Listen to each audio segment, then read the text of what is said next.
Մի շարք բուհերում արդեն հասցրել են փակցնել նմանաբնույթ պաստառներ, մինչ ուստհաստատությունները ցուցապաստառները ողջունում են առաջին կուրսեցում, ուսանողներն ու նրանց ծնողները ասում են, որ այս ուսումնական տարին այնքան էլ բարի չէր։ Նրանք առաջին հերթին դժգոհում են վարձավճարների բարձրացումից։ Բոլոր բուհերն էլ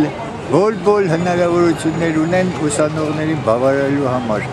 Ուղղակի կոռուպցիոն համակարգի հերթական քայլն է սա։ Ամուսինս դրսում է աշխատում, ասենք, այդ ձևով եք մենք, եթե Հայաստանի պայմաններում սովորական աշխատավարձ ունի,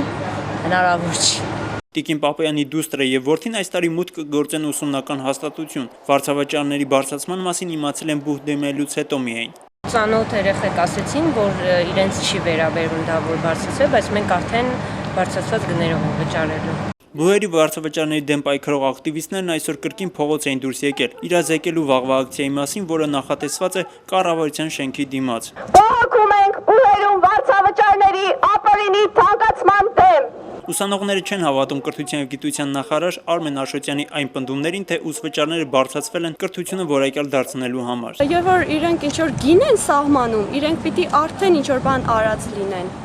Իսկ ես պիտի հասկանամ, ես ինչի համար եմ վճարում։ Անին պնդում է, որ ուսվճարը մինչ այս էլ չափազանց բարձր էր։ Ընկերներ էլ ունեմ, որոնք կիսատ են թողել ուսումը,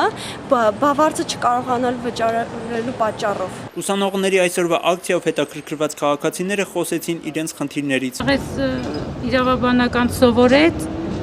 հետո էլ չկարողացան երաշխավորեն, որտեղ տային աշխատելու, դրա համար թողեց այս երկրից գնաց։